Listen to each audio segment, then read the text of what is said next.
जी नाज़रीन, ये शहबाज शब्बीर गुल साहब हैं और शहबाज गुल साहब मशहूर हैं क्योंकि ये वज़ीर-ए-आज़म साबिक़ वज़ीर-ए-आज़म इमरान खान साहब के जो हैं चीफ़ ऑफ स्टाफ उन ओहदे पर ये फ़ाइज़ हैं और इससे पहले ये पॉलिटिकल कम्युनिकेशन के मशीर भी रहे। मैं जब शहबाज गिल साहब को देखता हूँ, उनकी गुफ्तगू को सुनता हूँ तो वो मुझे एक ख़ास तहज़ीब की शनाख्त के तौर पर मिलते हैं, सामने आते हैं। वो एक सकाफ़त के चेहरे के तौर पर सामने आते हैं, वो एक रवैये की पहचान के तौर पर सामने आते हैं। ये शहबाज गिल साहब, ये वो तहज़ीब है, ये वो सकाफ़त है, ये वो रवैया है जिसने हमसे बहुत सारी मुस्बत इक़दार, हमारी बहुत सारी अच्छी रवायात छीन ली हैं। इन्होंने सियासत में और सियासी गुफ्तगू में और सियासी इख्तलाफ में हमसे शर्म छीन ली है, हमसे लिहाज छीन लिया है, हमसे एहतराम छीन लिया है। ये वो साहब हैं जिनका नज़रिया इस किस्म का है कि ये किसी के सर पर चादर नहीं रहने देते, किसी के बदन पर कपड़े तक नहीं रहने देते। ये चादरें नोच लेते हैं, ये कपड़े नोच लेते हैं और ये कहते हैं कि ये जो बदतमीज़ी है ये बहादुरी है, ये जुर्रत है। ये उसको बहादुरी और जुर्रत का नाम देते हैं। ये जो कुछ हमें दे रहे हैं, ये दे क्या रहे हैं, ये कर क्या रहे हैं? ये शहबाज गिल साहब, ये जो सिर्फ इदारों की तौहीन नहीं कर रहे, मैं उस पर बात करूंगा अभी। ये साहब जो हैं, ये हमारी नस्ल के मुजरिम हैं, ये हमारे अहद के मुजरिम हैं।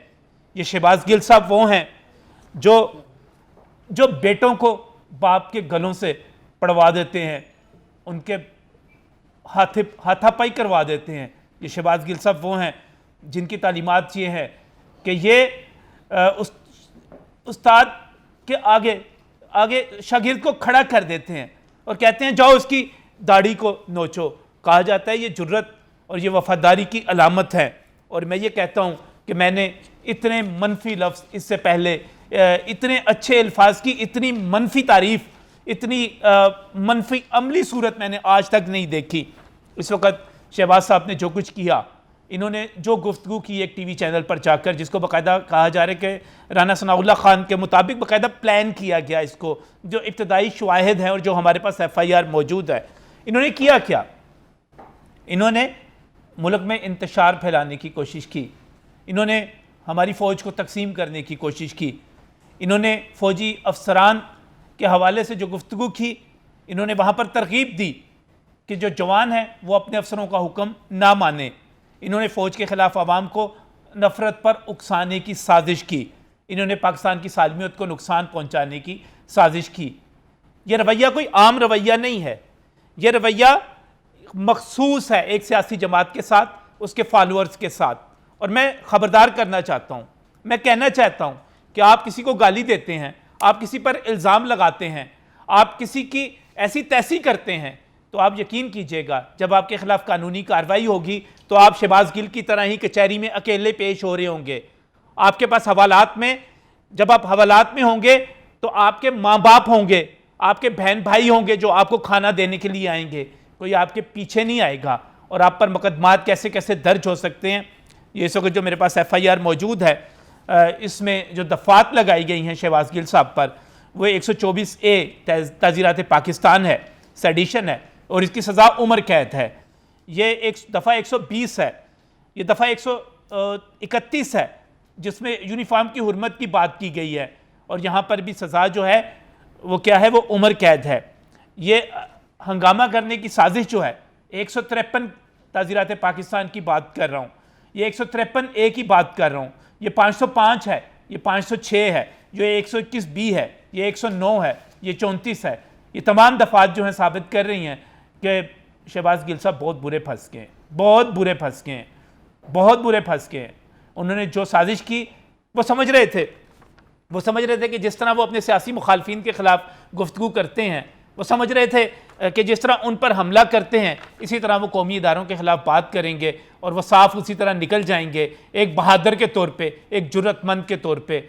लेकिन इस मरतबा शायद उनको हिसाब देना पड़ेगा, चुकाना पड़ेगा और उन तमाम लोगों को चुकाना पड़ेगा जिन्होंने बदतमीज़ी को, जिन्होंने बेहयाई को, जिन्होंने बेशर्मी को और जिन्होंने दूसरों के आप ये कह रहे हैं कि सरों से दस्तारें खींचने का अमल जो है शुरू कर रखा है, उन सबको जवाब देना पड़ेगा। ये लंबा अरसा अब नहीं चल सकता।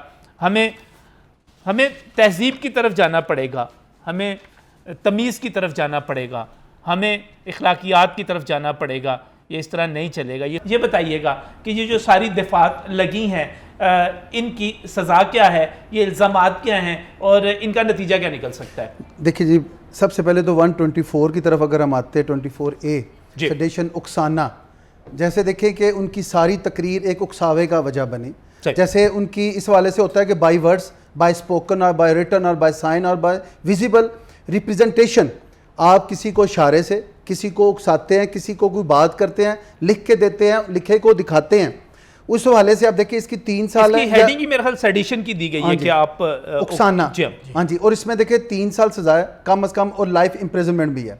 अब अगर 3 साल से लेकर उम्र कैद तक है। इसे ग्रेविटी देखते हैं। अब देखिए ग्रेविटी आगे आती है, concealing design to commit the offence punishable by with इसकी इम्प्रिजमेंट है।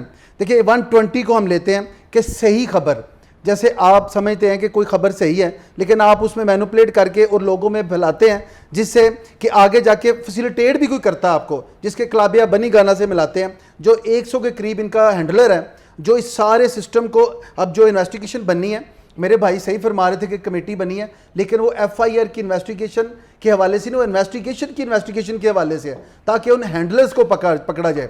देखिए ना जी, शहबाज गिल साहब की जो पहली जो आई है ट्वीट जो आया है या जिस हवाले से वो आगे चल रहे हैं, उसमें वो बताया गया, वजारत दाखिला ने बताया कि फ़ौज में बगावत पे उकसाने के हवाले से गिरफ्तार किया गया। जी FIR के अल्फाज हैं ये बात। और दूसरा ये कहा गया है, देखिए दूसरी ये कहा गया कि 2 दिन का रिमांड है, और उसमें जज साहब ने जो क्वेश्चन किए हैं, लीगल बाइंडिंग की तरफ हम आते हैं, तो उसमें उन्होंने पूछा है कि ये जो प्रोग्राम है जिसके हेड न्यूज़ इन्होंने इस वक्त अरेस्ट हो चुके हैं, उनकी क्या इमा थी, किस बेस पे वो प्रोग्राम किया गया और इसको स्टार्ट करने का और इसको चलाने का क्या मकसद था। और दूसरा जो शहबाज गिल साहब के हवाले से ये बात की गई, देखिए वो अमेरिकन नेशनल है, उसने एक पूरी कंस्पायरेसी जो यहाँ पे सेट की है, उसमें वो हैंडलर है, और वो उसके जो ताने बाने हैं वो कम अज़ कम जो ट्वीट पकड़े जा रहे हैं, जो उनको कमेटी इसलिए नहीं बनी कि ये FIR की सही दफात लगी हैं या नहीं, FIR को आगे आपने प्रोसीड करना है, और जो ट्रायल में मेरा भाई बता रहे हैं उसमें जो उन्होंने साबित करना है, उसमें एक कमेटी कंस्टिट्यूट की गई है जिसमें इस चीज़ को बताया जाएगा कि वो हैंडलर कौन थे। देखिए ये एक बंदे की बात नहीं वो कर रहे थे, वो अदारे पे कर रहे थे। 131 है, जिसमें 131 में जो बताते हैं FIR में लगी हुई FIR, जिसमें अबेटिंग है, म्यूटनी है और attempting to seduce to a soldiers, sailor और एयरमैन फ्रॉम हिज ड्यूटी। जब आप इनकी ड्यूटी के हवाले से रिस्ट्रिक्शन पैदा करें, बताया जाए कि इन लोगों के बीच में बगावत के उकसाने के हवाले से मवाद को आप इन राइटिंग ज़बान से या किसी इशारे से फैला दें, उस हवाले से इनको जो है ये सज़ा इसकी 10 साल है 131 की जो एक सेक्शन है। 120 जो है ये सहूलतकार है, जिस पे कन्वेयर, मतलब आप इसका जो सहूलतकार है, जिसको फैसिलिटेट करता था। देखिए एक बंदा तो नहीं सारी फैलाव कर रहा था, उसके साथ जो हैंडलर पकड़े गए जिन्होंने पाक आर्मी के हवाले से कोर कमांडर इसका मतलब ये कि ये जो FIR है ये साबित करती है, ये बताती है, जाहिर करती है कि ये एक शख्स का बयानिया नहीं है, ये एक शख्स के बयानिया को प्रमोट करने के लिए ये एक मेन हैंडलर है और इसके साथ ताने बाने हैं। देखिए जिन्होंने सदर मोहतरम को मजबूर कर दिया कि वो बाहर ना निकलें, ये उसका साक्षाना है।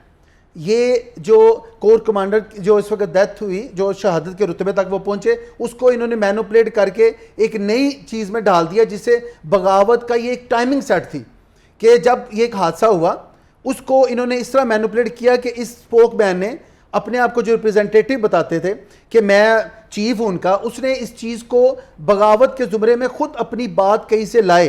अब 2 दिन का रिमांड जो है वो इस वजह से नहीं हुआ, वो 505 की ये जो कंडेंसिंग टू पब्लिक मिसचीफ है स्टेटमेंट के हवाले से, वो makes publish or circulate any statement or rumour. अब 505 जो FIR में लगी है उसमें ये कहा गया कि कोई भी एक जो स्टेटमेंट वो सर्कुलेट करते हैं, जैसे वो अपना बयानिया, अब उसमें कवर होता है 153A। अब ये प्रमोटिंग जो एनिमिटी है बिटवीन डिफरेंट ग्रुप्स, जैसे 2 ग्रुप्स के बीच में ये एनिमिटी शो करवाते हैं। अब देखिए ये जो पकड़ इन पे आई है ना, ये इनकी अपने कहे की है। अब उनका कहा किसकी बेस पे था, वो क्यों कहा, और उसके जो ताने बाने थे वो किससे बने, उस हवाले से इसमें बड़ा 506 है सर। इसमें पनिशमेंट फॉर क्रिमिनल इंटिमिडेशन है, इसमें ये होता है कि आप आगे जाके इसमें देखें 121B है, 109 है अबेटमेंट, जिसमें भुट्टो साहब को उसमें सजाए मौत हुई थी।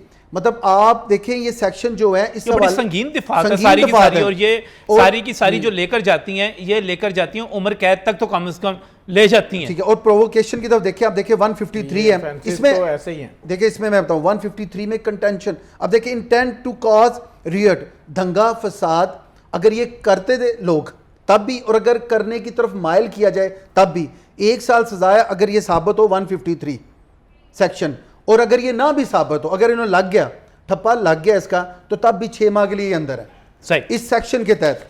अब आप इसकी तरफ से आते हैं, देखिए अब जो हमने कोर्ट में देखी आज प्रोसीडिंग्स, अगर ऐसी बात थी तो इनके अपने जमात वाले उन्होंने इनको यतीम कर दिया।